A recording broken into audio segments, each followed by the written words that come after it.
Sorry, this is from birth. I can't fix this. If you saw my March wrap up, then you definitely noticed, but Girly has new bookshelves. We have a whole new setup. I wish that it wasn't raining right now so that we had a better lighting to see my new bookshelves. But basically, I think I have a few clips that I can just put here. I bought 2 new bookshelves, which are this one and this one. This and this one are the old ones that I had, and then the one in the middle, of course, we all know her. But then I added these 2, and I just decided to make like a whole wall of bookshelves and then a little plant. I do have space for like one more middle one, but money ran out. So this is what we have right now. I've expanded my library and I've been wanting to do this for so long, and it feels so good to finally like do it and to see it come to life.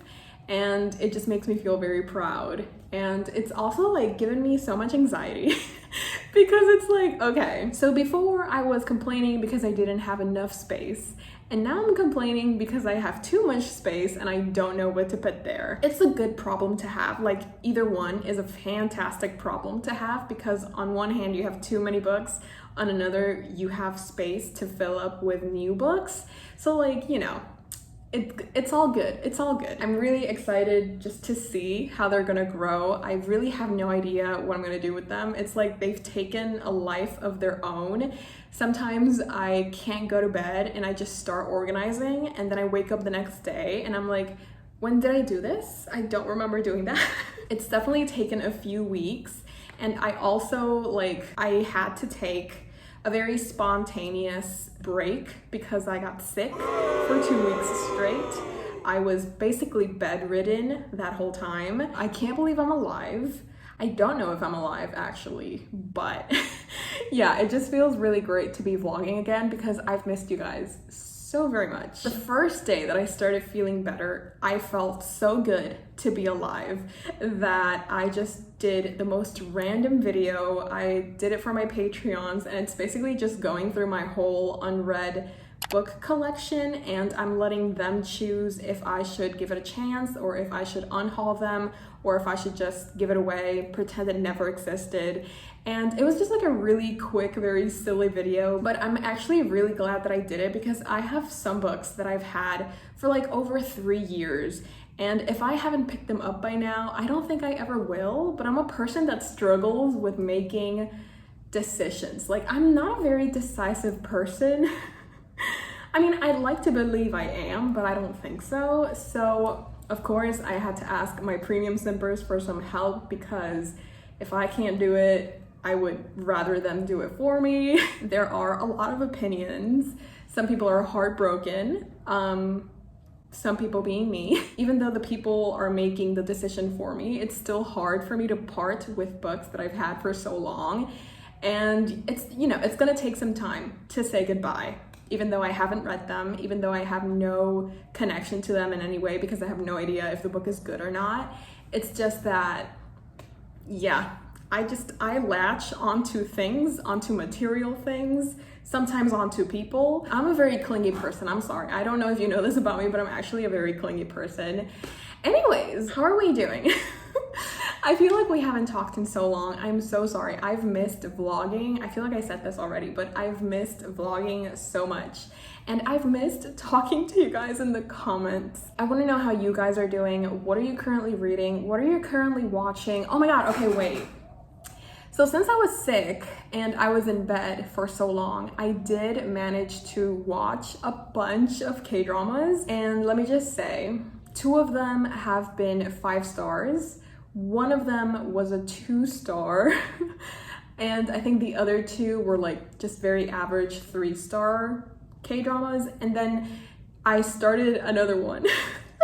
My life for 2 weeks has just been K-dramas, coughing, dying, sort of, and reading. So my April wrap-up is going to be a long one. I hope you're ready for that. But I recently started a new K-drama and it's called Tomorrow. It does have a K-pop idol, and that's honestly the main reason that I started this K-drama, because he is a stunner. It's about this group of people that their job is to help rescue people who are about to kill themselves. So obviously it's not lighthearted at all. It does kind of try to be a little bit funny, like it does have a few comedic moments, but I think that they are like forced to do that because the rest of the show is so intense and it's so painful and emotional that you kind of need that sort of balance. Otherwise you would just die from crying.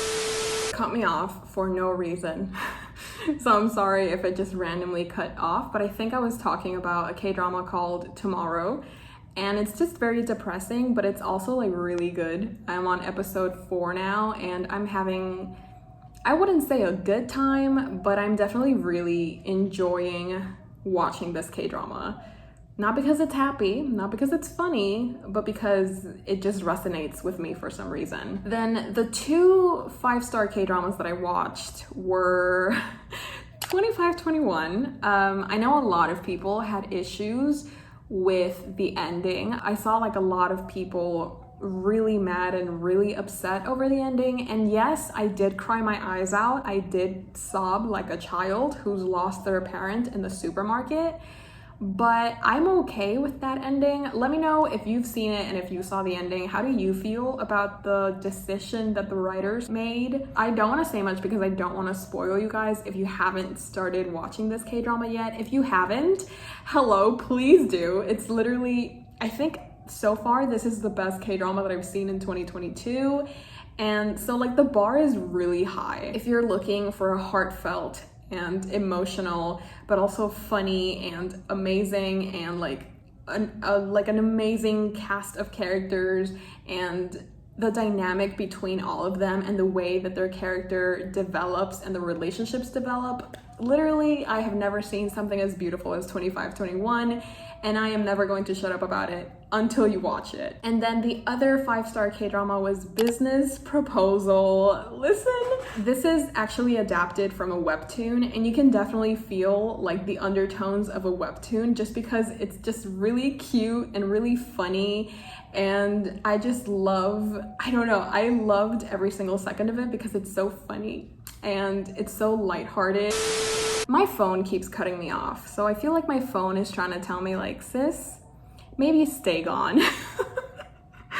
But anyways, I was just telling you guys that I loved Business Proposal. It was beautiful, it was stunning. It was definitely very much needed after the emotional trauma that I got from 2521. So if you're looking for a pick-me-up and a funny K-drama and a romance one and just like a stunning K-drama overall, Business Proposal and 2521, those are your 2 girls. Go for them. I also watched Forecasting Love and Weather, and it was okay. I think like by episode 9, I was like, okay, I'm done with this story. Can I move on? The chemistry wasn't all there for me. I do know that, oh god, I forgot his name, but like the male lead, I do know he has like a cult following, and I mean, he can do a terrible K-drama like Nevertheless, and people are still going to give it 5 stars just because he was in it.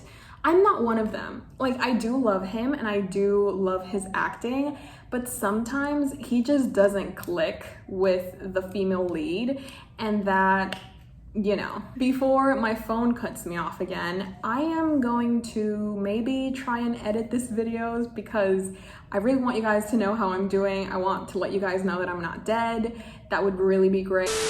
I usually use my phone to film, but I decided to change it up to the camera just to, you know, to talk for a little bit more. I do have things to say and I will not be silenced. So it is a few hours after I record that clip. It's like way past my bedtime being 9 p.m. So before I leave, I did want to talk just a tiny bit about the books that I've been reading. At the beginning of this vlog, I did show myself reading The Starless Sea, so I thought, I mean, if you've seen my March wrap up, yeah, those clips are a little bit old, but I still wanted to show them just because I waited so long to be able to include this book in a reading vlog.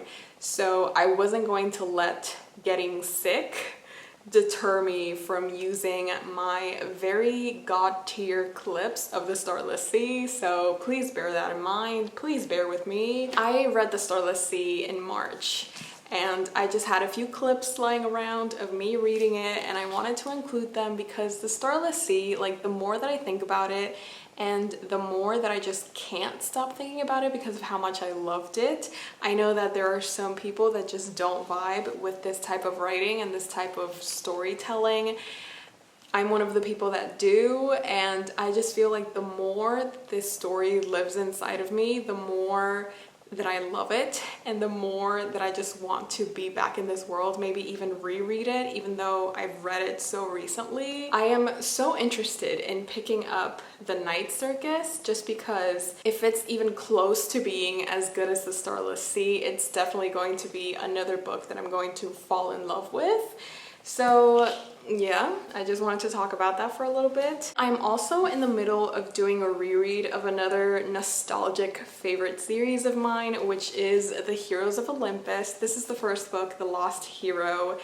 And actually, listen, I didn't enjoy this as much as I thought I would. I think it's because I'm not the biggest fan of Piper or Jason, and since they are two of our three main characters, they do narrate a whole chunk of this book, so at times it was hard for me to enjoy it just because I couldn't stand these characters. I am buddy reading these with my friend Sid, and we're currently on the second book, The Son of Neptune. We are very, very excited, and I hope that if my memory serves me right, this series gets better with every book except the last one.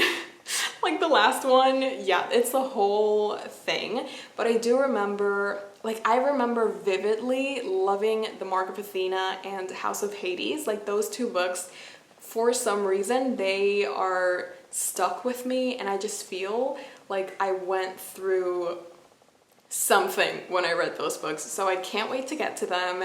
And I'm holding up The Lost Hero just because The Son of Neptune is somewhere else that is not this room, and I am too lazy to go get it. The Lost Hero, not my favorite. I mean, I did enjoy it, of course. It's still Uncle Rick. Overall, I did enjoy this because even though we have Jason and Piper, we still have Mr. Leo Valdez, and I love him. I love my little firecracker. He like, his back must be in so much pain from carrying the entirety of this book on his back. Anyways, I think I'm gonna go to bed now, but it feels so good to be back. Hopefully this isn't a false start. Fingers crossed. I hope you enjoyed this vlog. I hope you had fun, and I will talk to you guys in the comments below. Make sure to subscribe, like, turn on the notification bell, tell your friends, tell your family, join my Discord, join my Patreon. Hi. Okay, I'm gonna stop talking now, but I love you all so very much, and I will see you next time. Bye. Hey Jimmy, you nice, keep going.